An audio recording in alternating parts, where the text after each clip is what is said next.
What is good, everybody? Welcome back to another episode brought to you by the League FFB. It is now that time that we have passed the 2024 rookie drafts. A lot of the offseason procedural moves are done. They're out of the way for our Dynasty fantasy football teams, and we are now starting to look forward towards the 2024 NFL season. And because of that, I wanted to talk about today 7 running back handcuffs that you can't ignore for your Dynasty fantasy football rosters, guys that I think can be contributors during the 2024 season. So that's what we're going to talk about today. So without wasting any more time, why don't we just hop into today's video and let's start talking about our first handcuff.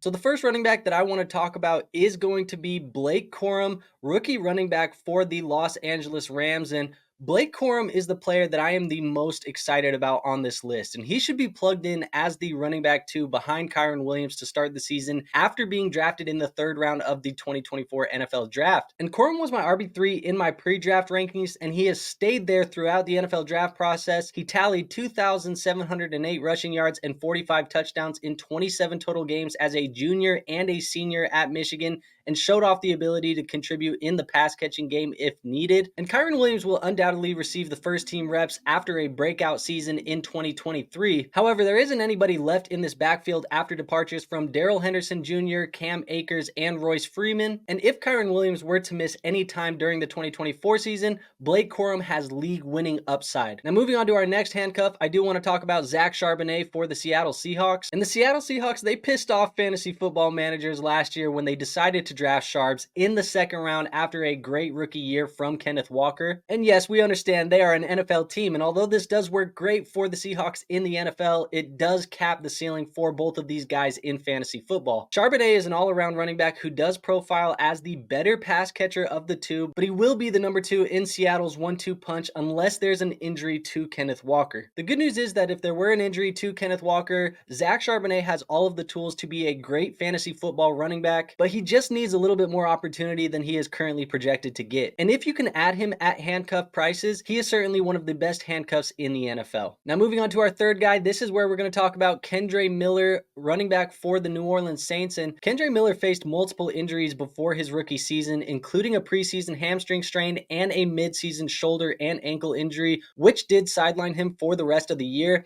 And as a result, Miller's rookie stats were lackluster with only 273 yards on 51 opportunities. Now, despite his rookie struggles, Miller was drafted with significant capital by the New Orleans Saints as the 4th running back off the board in the early 3rd round of the 2023 NFL Draft. And Alvin Kamara, the Saints' primary running back, he will be 29 years old in 2024, and there are concerns about his efficiency, and the running back age cliff suggests that Miller could see an increase in opportunities this season. Now, if Kamara were to miss any time during the 2024 season, they could give Kendre Miller the opportunity to show why he was drafted as highly as he was by the New Orleans Saints. And although it hasn't happened yet, there is still a small chance that the Saints do choose to move on from Alvin Kamara either via trade or post June 1st cut, because this type of move could save the Saints almost $12 million in cap space. Now, our next handcuff is going to be Jerome Ford, running back for the Cleveland Browns. And Nick Chubb suffered a gruesome season-ending knee injury in week 2 of last year against the Pittsburgh Steelers,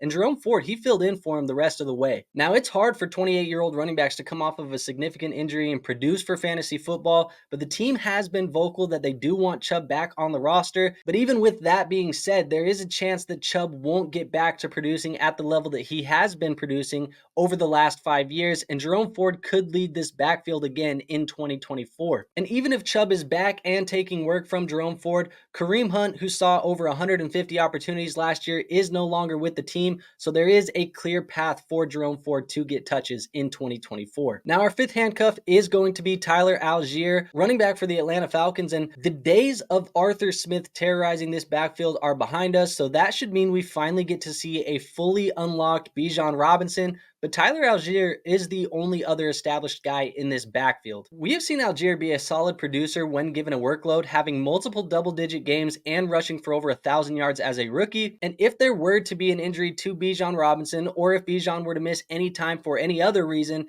Allgeier would be the next guy up, and he is more than capable of giving fantasy football teams RB2 numbers in a pinch. Now, the only area where Tyler Allgeier lacks as a fantasy football producer is in the receiving game, so he may have a little bit less appeal in your PPR leagues, but this offense still projects to be a much better version of what they have been over the last couple of years. Now, our next handcuff is going to be Antonio Gibson, running back for the New England Patriots now, and Gibson leaves Washington after 4 years, averaging nearly 12 fantasy points per game over his rookie contract for the Washington Commanders, and he now goes to play for the New England Patriots, where the depth chart is murky with some long-term questions, leaving Ramondre Stevenson and Antonio Gibson as the 1-2 punch here during the 2024 season. Now, Gibson, he profiles as the better pass catcher of the two, and he was added on an incentive-driven deal to add a more dynamic presence to their passing game with new rookie quarterback Drake May under center. And Stevenson, who has some durability concerns and is in the last year of his rookie contract, means that there's a good chance that Antonio Gibson gets some meaningful reps here during the 2024 season, and when he's been given the reps, he has been productive for fantasy football purposes. And now the last and final handcuff we'll talk about is going to be Ty Chandler, running back for the Minnesota Vikings. And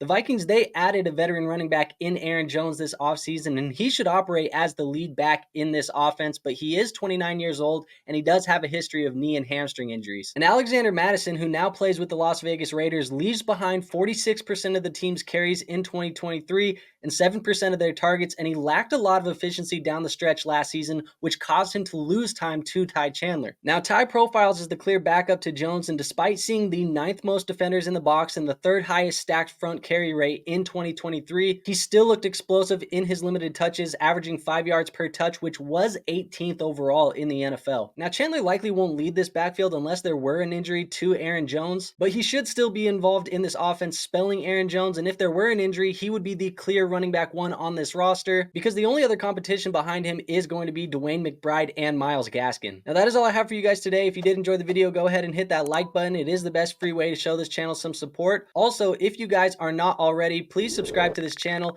That is the best way to make sure that you never miss a future video, and also make sure you hit that notification bell. That way you are notified when those new videos come out. And last but not least, if you need help with your Dynasty fantasy football teams, redraft teams, best ball strategy, anything fantasy football related, go join our Discord. We do have a free Discord linked in the description. That is the best place to get all of your questions answered, and like I said, it's free, so there is no risk in joining that. And with all that out of the way, I will see you guys on our next video, but until then, peace out.